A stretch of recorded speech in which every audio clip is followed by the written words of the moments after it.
Hello dear students, welcome back to my channel Edu colours.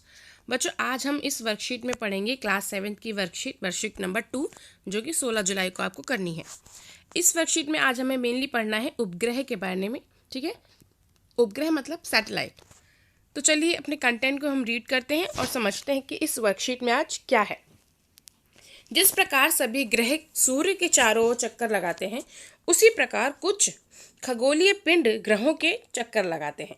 ठीक है, जैसे कि मान लीजिए सन है, हमने देखा, ये देखिए इस पिक्चर में आपको दिख रहा होगा, ये सन है। ठीक है, और जितने भी वो हैं ग्रह हैं, वो इसके चारों ओर, सन के चारों ओर चक्कर लगाते हैं, हम सब जानते हैं। ठीक है, लेकिन कुछ ऐसे सैटेलाइट और उपग्रह होते हैं जो ग्रह के चक्कर लगाते हैं। जैसे आप ये देख सकते हैं, ये अर्थ है और अर्थ के चक्कर कौन लगा रहा है? चंद्रमा, क्योंकि चंद्रमा इज द ओनली सैटेलाइट जो अर्थ की सैटेलाइट है। ठीक है, सो यहाँ पर आगे बढ़ते हैं। उपग्रह दो प्रकार के हो सकते हैं, प्राकृतिक उपग्रह और मानव के द्वारा बनाए गए उपग्रह। चंद्रमा जो है वो पृथ्वी का एकमात्र प्राकृतिक उपग्रह है। प्राकृतिक मतलब जो हमें भगवान की देन है। ठीक है ना, जो नेचुरल चीज़ें जो किसी मानव ने नहीं बनाई हैं। चंद्रमा पृथ्वी पर एक चक्कर लगभग 27 दिन में पूरा करता है। लगभग इतने ही समय में अपने अक्ष पर भी एक ही चक्कर पूरा करता है, जिसके कारण हमें पृथ्वी से अगर हम चंद्रमा को देखें तो हमें एक ही भाग दिखता है हमेशा, थोड़ा सा ब्लैक, थोड़ा सा वाइट वाइट, है ना। तो वो हमें हमेशा एक ही जैसा दिखता है, क्योंकि पृथ्वी की चक्कर जो लगाता है चंद्रमा, वो 27 दिन में लगाता है और अपने भी अक्ष पर वो 27 दिन में ही एक चक्कर लगाता है, जिसकी वजह से हम चंद्रमा का सिर्फ एक ही भाग जो है वो देख पाते हैं। चंद्रमा का व्यास पृथ्वी के व्यास का केवल 1/4 है। ठीक है, यानी कि 1/4 है। ये इतना बड़ा इसलिए प्रतीत होता है क्योंकि यह हमारे ग्रह से अन्य खगोलीय पिंडों की अपेक्षा नजदीक है। ठीक है, चंद्रमा पर ना तो जल है ना ही वायु है। इसकी सतह पर पर्वत, मैदान और गड्ढे हैं। चंद्रमा का अपना कोई प्रकाश नहीं है, ये सूर्य के प्रकाश से ही प्रकाशित होता है। देखिए, चंद्रमा का अपना कोई प्रकाश नहीं है, जो हमें वो चमकता हुआ दिखाई देता है, वो उसका अपना कोई प्रकाश नहीं है, वो सूर्य के प्रकाश से चमकता हुआ दिखाई देता है। नील आर्मस्ट्रॉन्ग जो अमेरिका के थे, वो पहले व्यक्ति थे जिन्होंने 20 जुलाई 1969 को सबसे पहले चंद्रमा की सतह पर कदम रखा था। ठीक है, इनके साथ 2 और लोग गए थे, हालांकि अब ये इनकी डेथ हो चुकी है। चंद्रमा के बारे में और अधिक जानकारी प्राप्त करने के विभिन्न देशों के कई प्रयास किए गए। जैसे भारत की ओर से 2008 में चंद्रयान फर्स्ट और 2019 में चंद्रयान सेकंड जो है वो चंद्रमा पर भेजा गया था। अपने अनुभव किया होगा कि चंद्रमा अलग अलग समय पर अलग अलग आकार, अलग स्थितियों में दिखाई पड़ता है।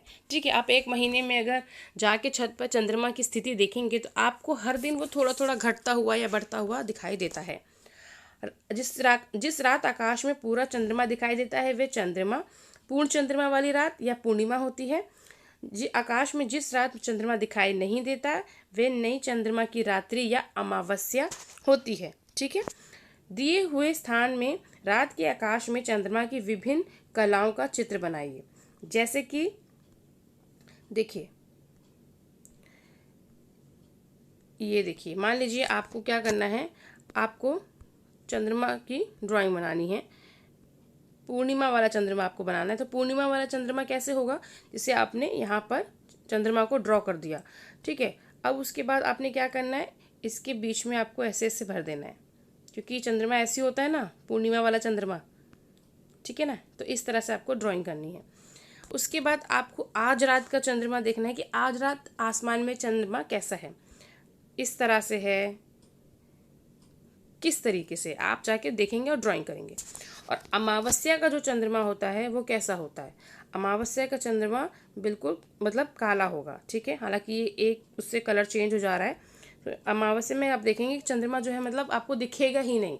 ठीक है, तो ये हो गए 3 phases of moon, 3 phases of moon, यानी कि 3 प्रकार के चंद्रमा का कला, यानी कि पूर्णिमा में कैसा दिखता है, अमावस्या में कैसा दिखता है, और आज की रात वो कैसा दिख रहा है। ठीक है, अब हम बात करते हैं एक्टिविटी 1। एक्टिविटी 1 में क्या है, जुलाई के महीने में किस तारीख को पूर्णिमा आ रही है और किस तारीख को अमावस्या आ रही है, आपको पता करना है। मानव निर्मित उपग्रह क्या होते हैं? देखिए, मानव निर्मित उपग्रह कृत्रिम उपग्रह कहलाते हैं। ये वैज्ञानिकों द्वारा बनाए जाते हैं। इन्हें रॉकेट के द्वारा अंतरिक्ष में भेजा जाता है एवं पृथ्वी की कक्षा में स्थापित कर दिया जाता है।